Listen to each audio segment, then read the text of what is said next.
on YouTube. Today we're going to be doing a generic OTF blade review. This is Armed Force Tactical, made in the US. It's nice 440 stainless steel. It's got nice blood grooves. And people can call this a gas station knife. It was purchased at a flea market. There are many states that this is considered illegal. I am in one of the states that it is completely legal to have as many of these as you want. OTFs do have wobble. They have what they call blade play. This doesn't have too much blade play. It's actually very heavy in the hand, and it's got a nice tungsten carbide window breaker on the back. And it's just overall a good build. It actually has a lot of force you have to exert to you could say deploy the mechanism. This was $40. I think they originally wanted like $60 for it, but you know how they haggle.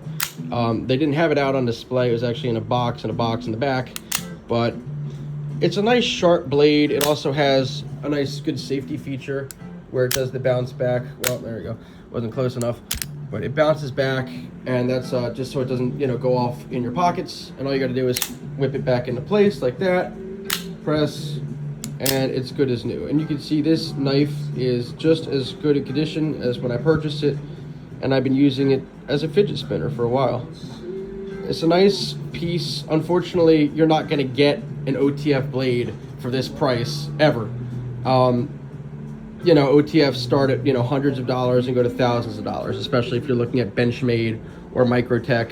This is just a nice little display piece. OTFs as an everyday carry, I wouldn't recommend, just because there's only a specific blade shape and size you can get. And, it's kind of an awkward handle. It really is. They're not as reliable, but they are more expensive even as a generic knife because of the spring-loaded mechanism and the safety features that go into it. And like I said, overall, for $40, not a bad blade. I could have probably gotten it for $30, $35.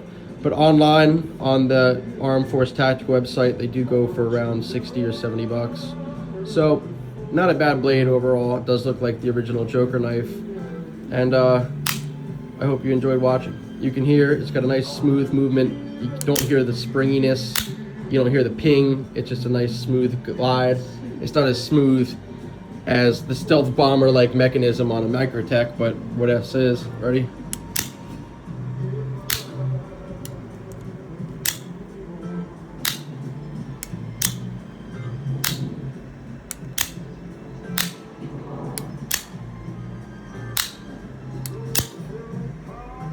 It's a nice blade. Highly recommend. You guys can call it a gas station knife. I call it practical tactical, baby. There you go. Salute.